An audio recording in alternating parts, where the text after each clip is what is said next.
Maristela Torres, long jump, presenting for this coming 2012 London Olympics.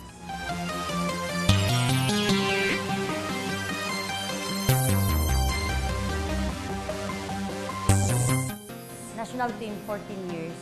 Test namin, nagpa-try out, o tumakbo kayo, tumalon kayo. Ginagawan lang kami doon ng merong buhangin, tas doon kami tatalon. Kitaan ako ng potential ng coach ko, mabilis pala itong batang ito. Tuwan niya ako mag-jump.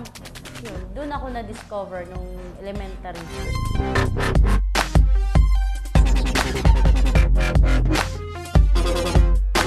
Asian Games, 2010.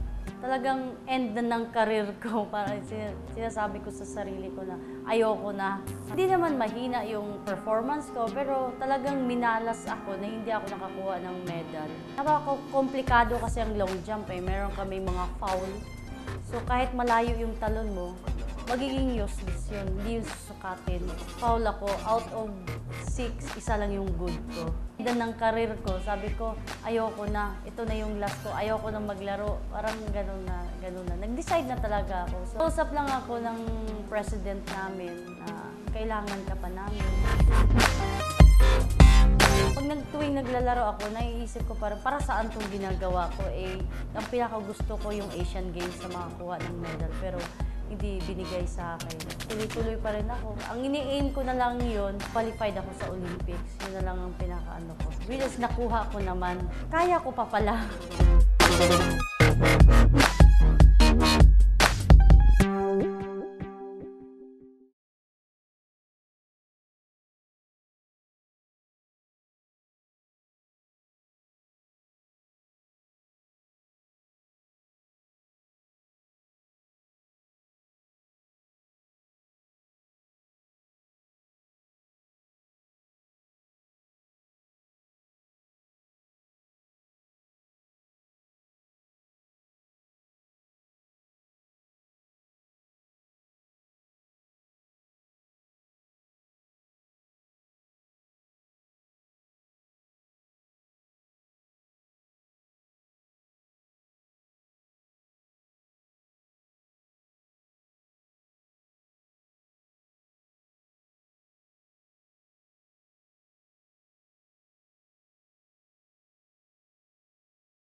Siyempre, nung una, naging mandatory, ngayon, pinaghahandaan ko talaga. Kasi alam ko talaga merong qualifying. Kung ikaw ma-qualified, sure ka na eh. Kung mandatory ka, mag-aantay ka pa sa sasabihin ng association mo na, oh, ikaw ipapadala namin.